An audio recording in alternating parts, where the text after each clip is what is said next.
Hello, and welcome to today's episode of Not Defined by Endo. Today we are speaking with Melissa Buchan, an integrative health coach and a neo-fertility advisor. Melissa is the founder of Virtus Fertility Centre in Texas, USA, and she provides her clients, many of whom are endometriosis and PCOS patients, with the tools to monitor and track their fertility cycles. She provides cycle-targeted diagnostic testing to optimize fertility treatment plans, and she has also developed a fertility app called Chart Neo, which acts as a powerful tool for charting your cycle and assessing your health. Melissa offers free discovery calls to women who want to understand more about this process of cycle charting, the best apps to use, and how to chart for diagnostic testing, family planning, or just self-awareness. So today, we'll be talking all about what it means to chart your cycle, why it is important, and why it isn't simply the same as period tracking. Remember that I am not a healthcare professional, so whatever I share on this podcast is to inspire and empower you to take control of your health and your bodies. Please always speak to your healthcare professional before making any major changes to your diet or lifestyle. With that said, sit back, relax, and let's have a listen. So welcome, Melissa, and thank you so much for coming on the show today. I'm so glad to have you. It's a pleasure to be here, Tanola. Thanks so much for having me. You're welcome. So let's just jump right into it. Can you tell us a bit about yourself and how you came to become a fertility consultant? I'm really interested in seeing what your journey has been like. Yes, women who are in the fertility consultation world typically have their own personal journey. And my way into this work was definitely one of a personal journey. So I'll begin by, as a teenager, I really struggled with chronic fatigue, irregular cycles, and horrible menstrual cramps. Right. But I just kind of dealt with it. And then one summer I spent abroad as a foreign exchange student in a foreign language immersion program. And I don't remember much about that trip. I probably wouldn't remember anything if it weren't for the pictures that I took. Just chronic fatigue and horrible back pain. I actually thought I had a kidney infection. I'm navigating a foreign language in a land that I am not accustomed to, trying to find care. Lo and behold, I start my period, and it's horrific. And it was a horrible, traumatic experience to the point where I was in so much pain that I didn't recognize it as menstrual cramps.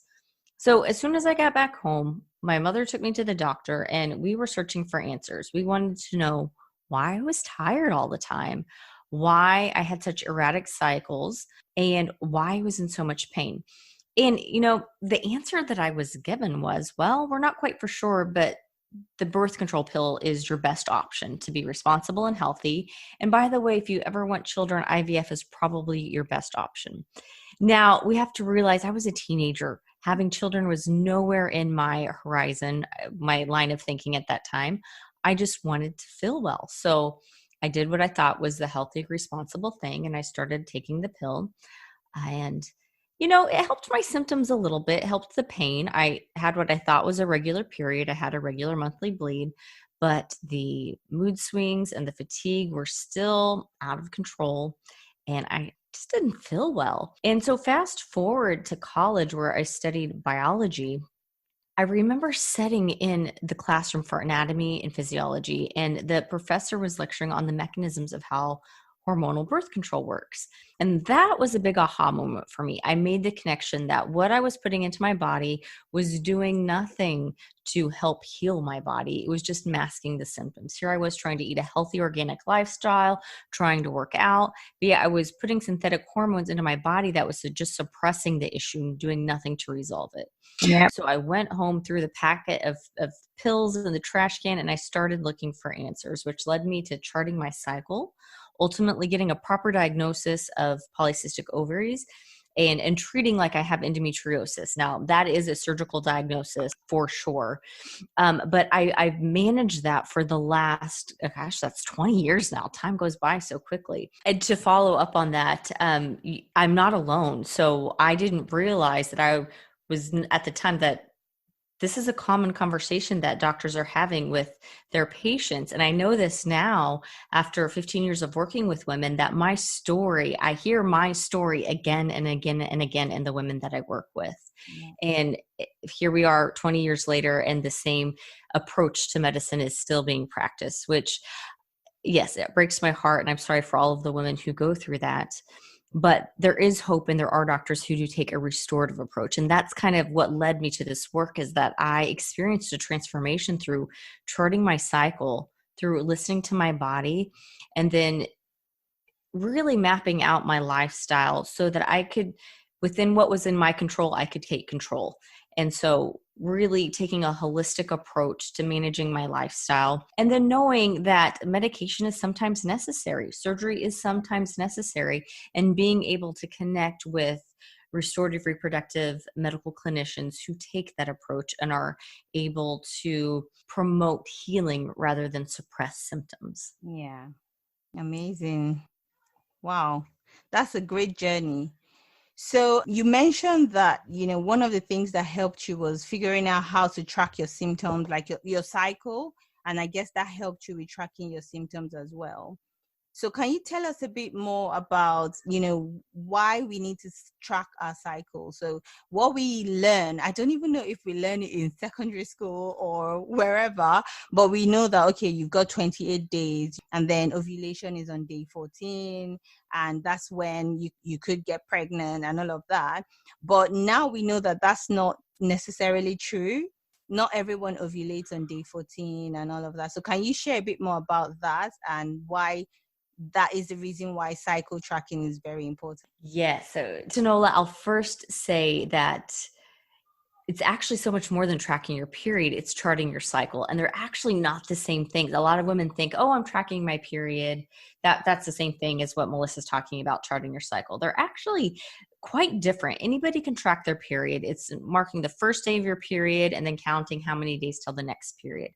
But charting your cycle is so much more. It's really listening to the inner workings of your body, learning how to track specific biomarkers, and then following that story and giving into the ebb and flow of the hormonal fluctuations, learning to map your reproductive hormonal health, and then adapting your lifestyle to optimize that. And what I hear again and again from women, you mentioned maybe secondary schools where we're learning this concept of every woman has a 28-day cycle. They ovulate on 14.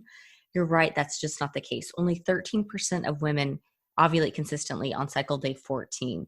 And I call the 28-day cycle the unicorn cycle. More often than not, at least the women that I work with do not experience a classic 28-day textbook cycle. So those of us who do struggle with hormonal imbalance, endometriosis, polycystic ovaries, anything that's disrupting that hormonal symphony, we typically have a bit more of an erratic pattern.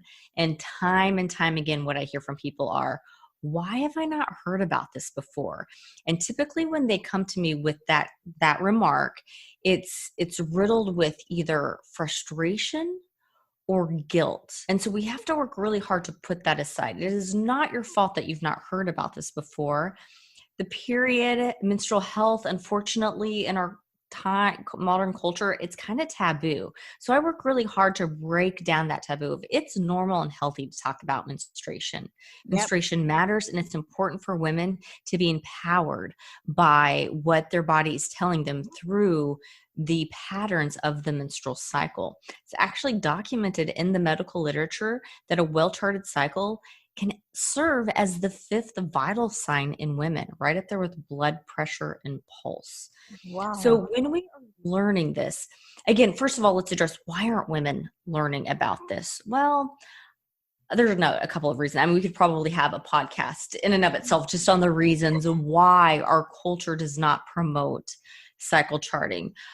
One is because the pharmaceutical industry has such a strong investment interest in the pill and the IUD and things that make cycle charting impossible. Sure. Second is that, unfortunately, I think a lot of doctors, they think that it's an undue burden to ask women to chart their cycle. But from my experience, I find it's the very opposite of that, that women actually feel very empowered by the daily practice of tuning in and listening to their body and charting their cycle. So, I think the tables are starting to turn, that as we have the ability to share this message with others, women are able to take control of themselves. It really is a grassroots movement of learning to chart your cycle. The women I work with, I encourage them, take your well-charted cycle to your physician. Any physician who knows the basic ins and outs of the female reproductive system will know how to navigate your cycle. Yeah. And then it's this issue of, doctor, I may experience a little bit of abnormal bleeding, a couple of days here and there, versus you have it mapped out. You can actually give them the days and the quantity and the pattern of any abnormal bleeding or any biomarker that may be outside of an abnormal parameter. So this is bringing you up to the level of being able to communicate with your physician, and they're understanding, wow, women can learn to really listen to their bodies and use that information to navigate their care. I think that is so important. One of the things I try to say to women I speak to on my platform as well is that it's so important to be educated and to go to your doctor armed with a lot of information, because then they know that you know what you're talking about, and then they take the effort, even though, time is usually limited when you go to see your doctor. When you have everything all mapped out, then you don't even have to wait for them to ask those questions. You're like, this is what it is. And then, you can take the next step. So I think that's really, really important. You are so right on that, because I hate to be the bearer of bad news, but navigating endometriosis is not an easy journey, and it takes a lot of effort and time, as I'm sure you know and have experienced, to navigate what lifestyle choices work best for you. And there's no one size fits all. There's a generalized approach that we can recommend to women, but it really comes down to what works best for you. And if your doctor sees that you're able and willing and committed to investing in that journey, then they are going to be open to listening to you and to helping to customize your plan. Doctors are very busy, and in today's modern medicine world of how healthcare is delivered, they don't get a lot of one-on-one time with us. They have us for a very short amount of time. They're trying their best to give us a lot of information in a short window of time. So the better prepared we are, and the more equipped we are to communicate what's going on with our body, the better outcome we will have in those interactions. Okay, great.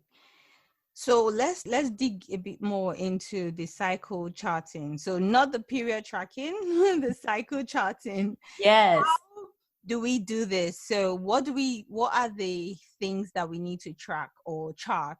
So is it how we feel in the morning? Is it our temperature? I know something about basal temperature and something about your cervical mucus or something, but I think I just want to know a bit more about what are the things that we need to chart and what should we be aware of when we're cycle charting? Yeah, this is a really great question, and I'm going to preface it by start simple and get fancy later. So my goal for every woman who I teach to chart their cycle is that this just becomes part of their activity of daily living. It's what they do. So we want to start as simple as we can, and then once they master that approach, we can add on other biomarkers. So the first foundational biomarker is cervical mucus. Cervical mucus is the number one indicator of ovarian hormonal health. So cervical mucus is a direct response from the two ovarian hormones, estrogen and progesterone. Now, I'm simplifying this. The endocrine system is a very intricate interplay between, all aspects of our body. The brain and the ovaries are communicating to facilitate and orchestrate ovulation. So cervical mucus has very distinct characteristics depending on what the dominant hormone is at that time. So not to get into too much detail, I don't want to bore your listeners with, with the science lesson, but over the course of the menstrual cycle, we have essentially 4 phases: menstrual bleeding, the follicular phase, where your body's preparing to ovulate, the ovulatory event, and then the luteal phase. During follicular phase, estrogen is dominant, and estrogen acts on the cervix to produce estrogenic type mucus. It has certain characteristics that, when we learn to observe throughout the day, can tell us where we're at in our cycle and when ovulation is approaching. And then following ovulation, there's a dramatic shift in the quantity and quality of the mucus characteristic.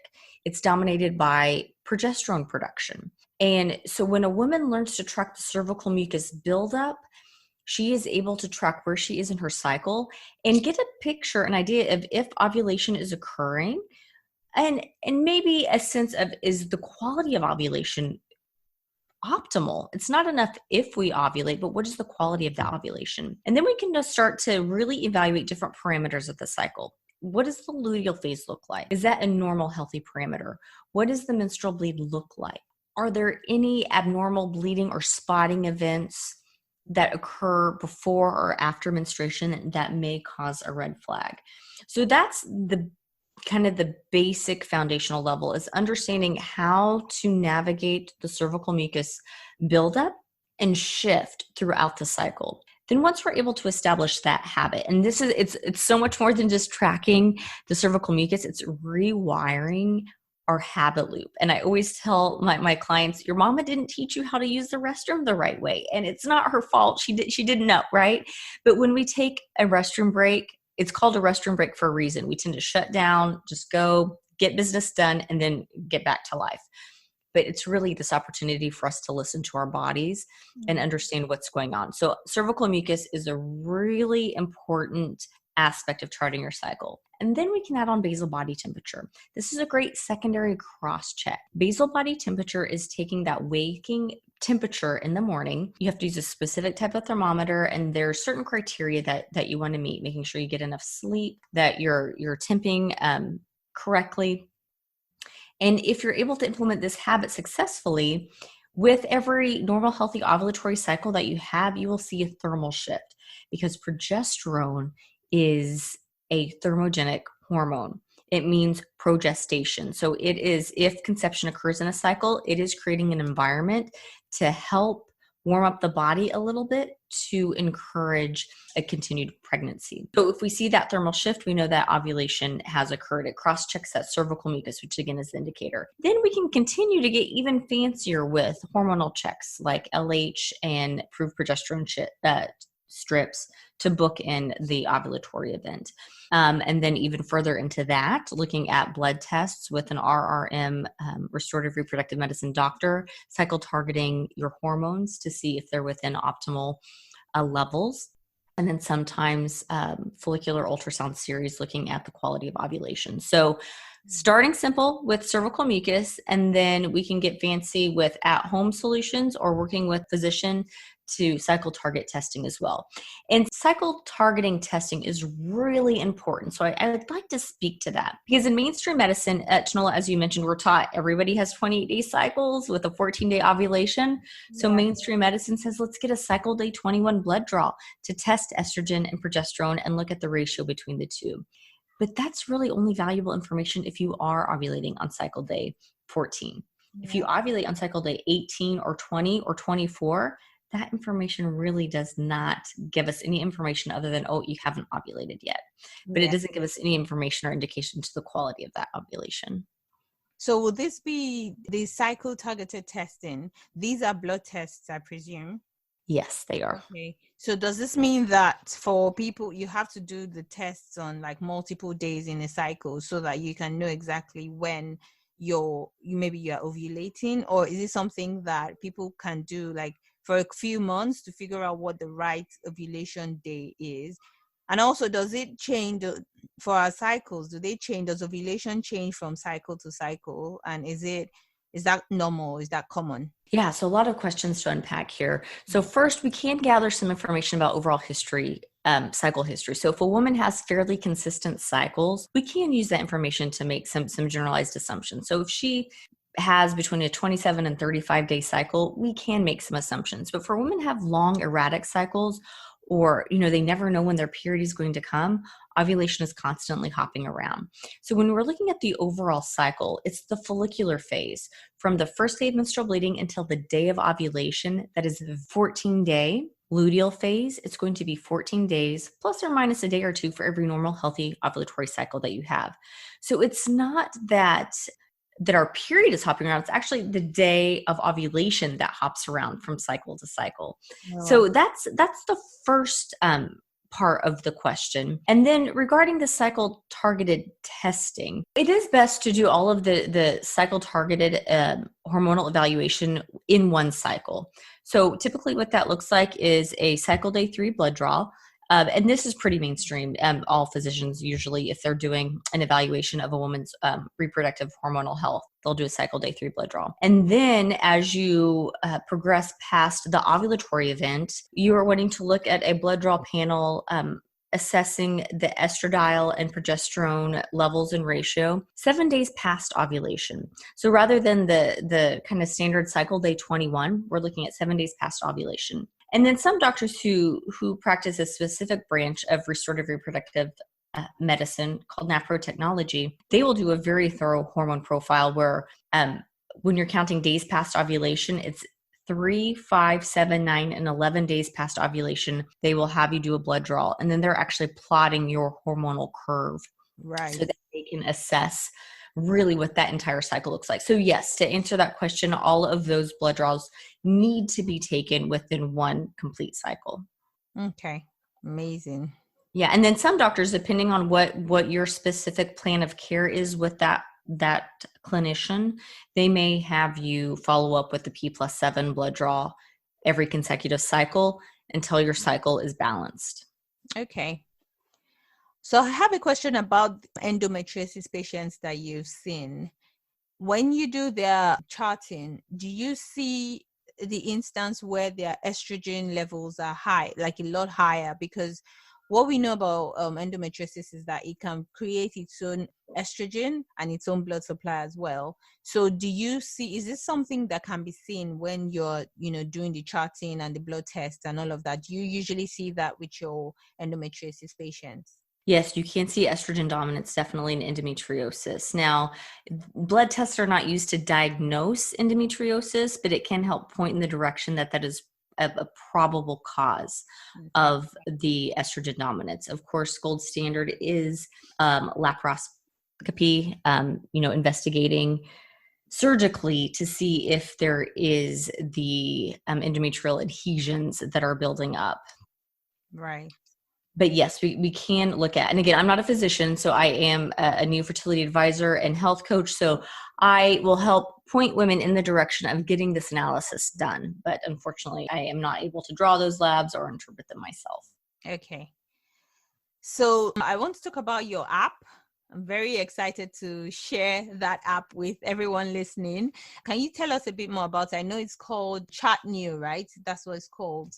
And you mentioned that it was your project that you had worked on. So can you tell us how it works, what it does, where it can be found, and anything else about the app? Yes, I would love to talk about Chart Neo. So first, it's available on the Google Play Store as well as the Apple App Store. Now, this app, so just the logistics out of the way, it's free for 45 days, and then there is a yearly low fee of about $10 to maintain the app. We are a small team, and we do treat the chart within the Chart New app as a confidential health record. So we do follow HIPAA and GDPR guidelines in the creation of the app and the online portal. And Janola, the reason why I got behind this project is I wanted an app. I'd paper charted for years. I wasn't keeping up with it. It no longer fit into my lifestyle, but I could not find an app that was currently on the market. And there are a lot of cycle charting, cycle tracking apps out there, but none of them met my standard, taking a medical management model approach. So I partnered together with Dr. Phil Boyle of Neo Fertility in Dublin, Ireland, and our amazing software developer, AJ, who is based in Florida. And the three of us have worked together over the past several years to create this tool to allow women to collect the data needed so that they can get a medical evaluation from an RRM provider. So we are tracking cervical mucus based on external observations according to that medical management model. Then you can pair in the basal body temperature, which is interpreted according to the Sensi-Plan guidelines, which is the approach of basal body temperature tracking that's documented and cited in the medical literature. Then you can also track your symptoms, the medications you're taking. You can also track any blood tests that you have. So these cycle-targeted blood tests, you can input them on the days that you have that taken once the results are in so that you can track the progress. So it's a nice, cohesive, comprehensive record of your reproductive health care journey. You also can connect with a coach. So the women in my program have access to the Secure Messaging Center. If they have a question, hey, Melissa, my doctor's ordering these labs. I'm not quite for sure when to target them. Can you help me? As soon as I receive this message in the Secure Messaging Center, I'm able to evaluate their chart and get back with them. So it really allows for dynamic support and getting your team in place to support you if you are working through this restorative approach to reproductive medicine. So yeah, the ChartNeo app, it's been a labor of love. And it's something that if you want to try it out, try it out. I will say there is a little bit of a learning curve, and I always encourage women who are learning to chart to start with maybe a coach or an advisor to help them navigate their way to making sure that they are tracking correctly. It is as much of an art as it is a science in learning how to chart your cycle correctly. You just literally answered or half answered my next question. I was going to ask about your coaching program and just to ask for, a bit of information about exactly how your coaching program works and how you usually go about working with your clients. But before I ask that, for the app, for those people that are not in the US, so for those people that are in the UK like I am or in other countries, they can download the app and pay for it, but do they also have access to maybe like you, when you said you could text or message on the platform? Is that possible for people that are outside the US, or it's just for people in the US? No, it's absolutely possible. Again, I partnered with a physician in Dublin, Ireland in the UK. And so he uses this in his practice, and he has a cohort of advisors who are in actually I think it's in the Ireland area who offer this services. So this app is available worldwide, and we have several language interpretations. I can't even tell you all of the languages that is available in this app. I know I'm not even going to try, but a lot of, I should know this, and I'm kind of embarrassed that I don't. I was not part of the interpretation project, but they did a fabulous job of getting volunteers to help us navigate through the translation process. So it's been translated into several languages. I believe the last count, it was 7 or 8 languages that it is available in. So yeah, so for my program, I work with women worldwide.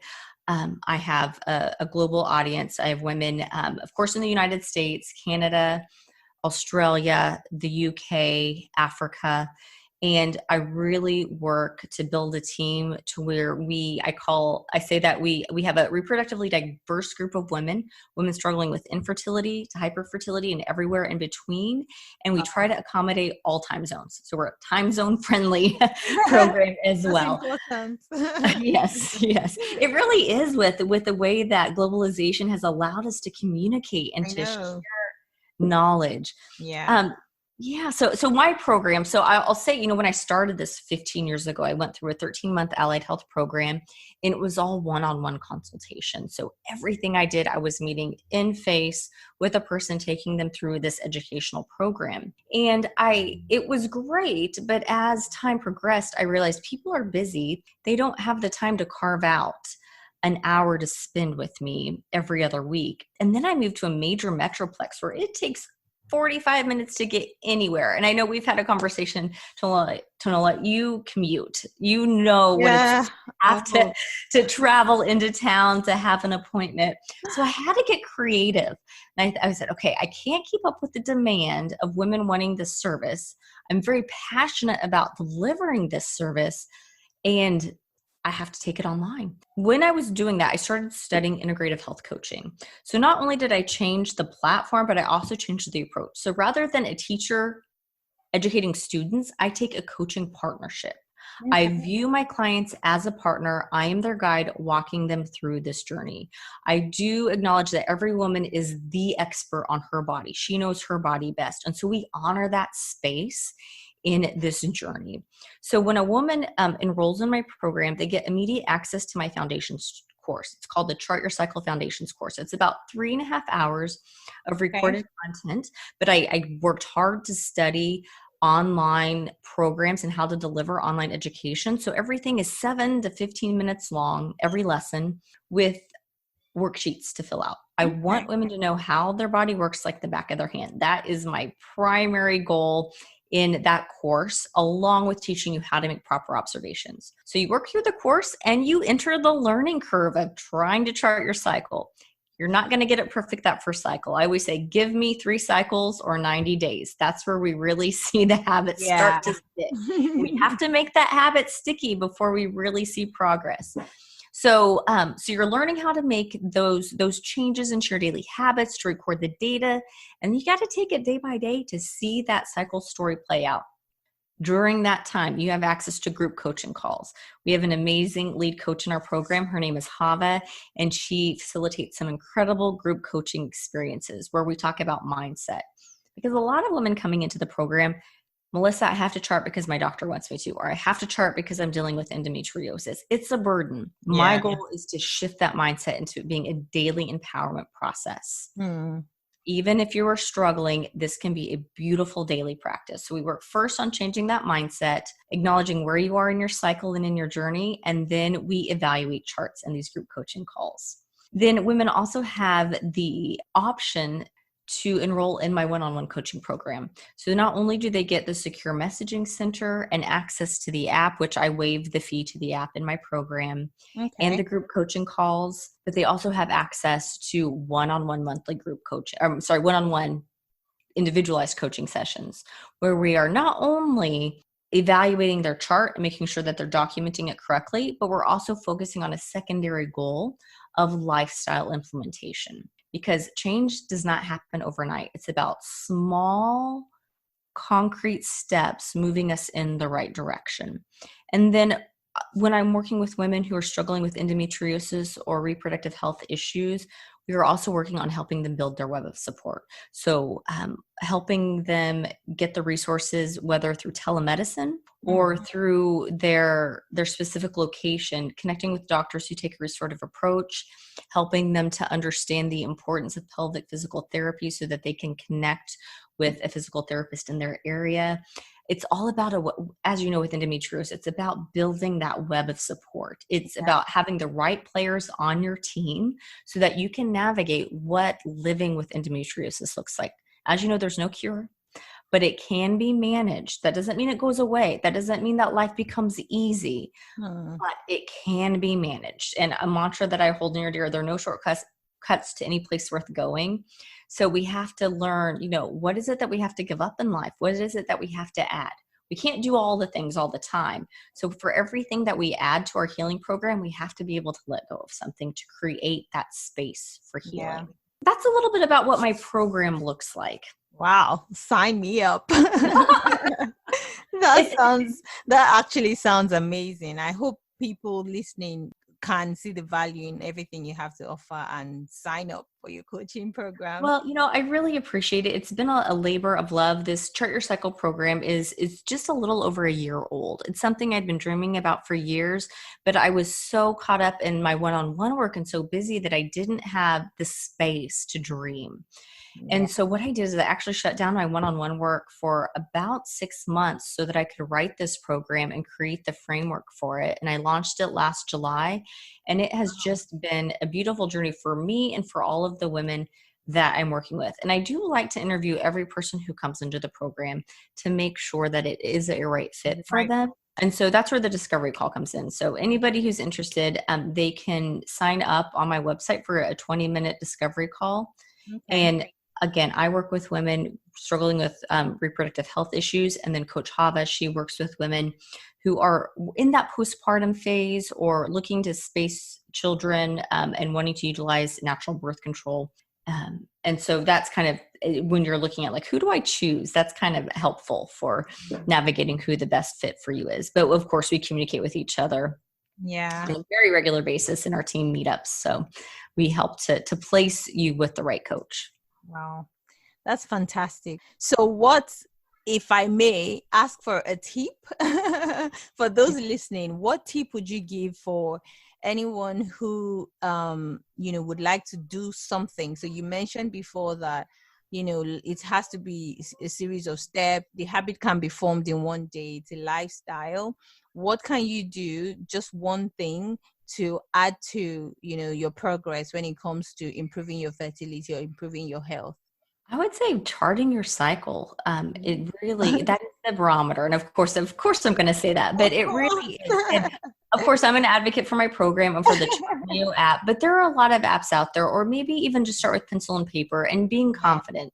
I mean, can you think of the last time you went to any type of doctor's appointment, even the dentist, and they didn't ask you when was the first day of your last menstrual period? Yeah. Ladies, we need to know this information. And not only when the first day of our last menstrual period is, but how long was that period? How many days of brown bleeding did you have leading up to the period and at the end of that period? What day did you have your peak day so that we could identify the time of ovulation?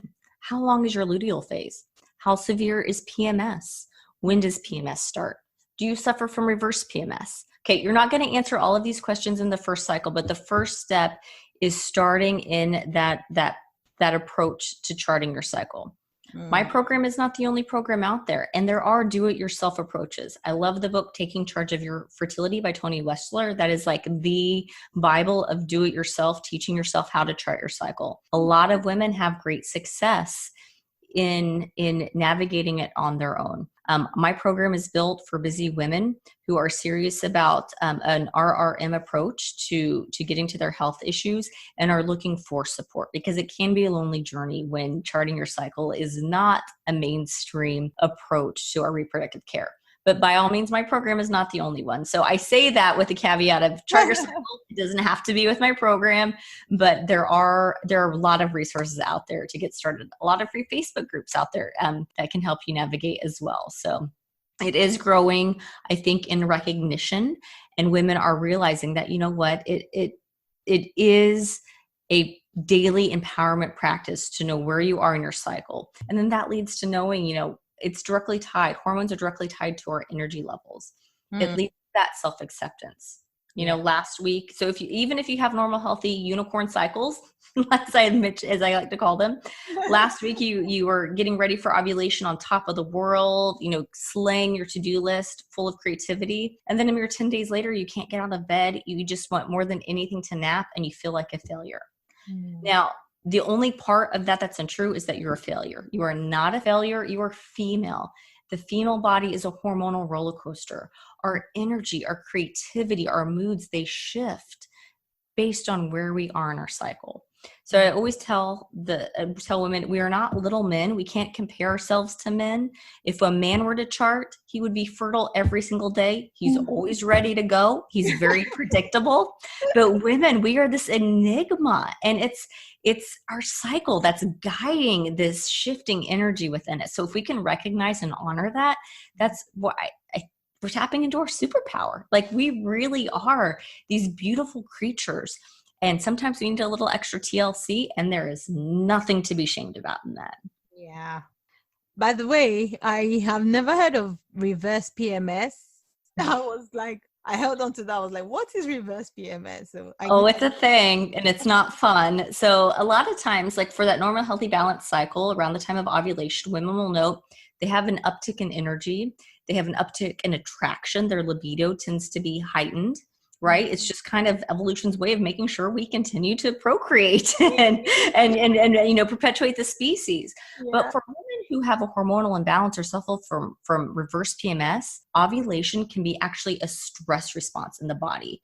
They can have headaches, mood swings, a decrease in sex drive. They maybe even like break out into like a stress response, headaches, anxiety, maybe a depressive episode. And for some women, it occurs around ovulation. For some women, it starts at ovulation and it lasts for the duration of their cycle. And then as soon as they start their period, they feel that sweet release until that next period. And so just something to acknowledge that it's a red flag that something is off balance, that you should get checked out, because ovulation, we're actually supposed to be kind of on our A game during that time. Yeah. And this is why charting is very important. I agree. I totally agree. Thank you so much, Melissa. This has been really amazing. I've had a lovely time. I feel like I've learned. I thought I saw myself as someone who knows a lot about, my cycle and ovulation and, the phases of the cycle. But now I'm like, I think I need to go do some reading. Well, it's fascinating. And I'm sure, Tamala, that you do know a lot about it. It's just one of those where I say you can start simple and get fancy later. And so you can take it and make it as complicated as you want. But if a complicated charting daily habit is not something that jives with your personality and temperament and all that you've got going on in the day, just knowing where you are in your cycle and when that ovulatory event occurs, that's enough for some women. Some women need to take it a little bit deeper. But it's always a pleasure connecting with you. I feel like this is our second conversation with each other. And I feel like we've known each other for years. I know. I feel the same. Thank you so much. This has been good. I think this is a wrap. I have no more questions. Do you have any final thing to say? Or I just want to encourage women to just trust their bodies. The female body is really created beautifully. And even if it's not working how you want it to work or how others tell you it's supposed to work, it is still beautiful. Yeah. Sometimes we have to, I say for those of us who are struggling with hormonal imbalances or endometriosis, we are like a Lamborghini. We are a finely tuned engine that needs extra TLC and special care, where our partners or our best friends, they may be like a old beat up pickup truck. They can take a little beating on the weekend and their engine starts fine on Monday morning. Whereas we cannot get out of bed. We can't get out of the garage. We need a major engine overhaul. So our bodies can perform beautifully, but sometimes it just takes a little extra work. Yeah. And that work looks different for every single one of us. So if you are struggling with difficult cycles, if you are struggling with infertility, with endometriosis, don't lose hope and know that you can be your best advocate in demanding the type of care that you're seeking. Oh, thanks so much. This has been fantastic. I've had such a lovely time, and it's a wrap now. Do you chart your cycle? Have you learned to be sensitive to the changes in your body and health? I know I haven't been as sensitive as I would like to be, but like Melissa says, start simple. There's more information to be found on Melissa's website, which is www.virtusfertilitycare.com. That is www.virtusfertilitycare.com. So do reach out to learn more. I hope you enjoyed this episode. If you did, I would love to know. Send me comments or even a DM through my Instagram or Facebook page. Share with your friends and subscribe to the podcast. If you also have any questions to ask or topics you would like me to discuss, feel free to shoot me an email on info@notdefinedbyendo.com. I love to hear from you all. All of this information is found in the show notes. Until next time, my name is Teniola, and remember, you are not defined by endo.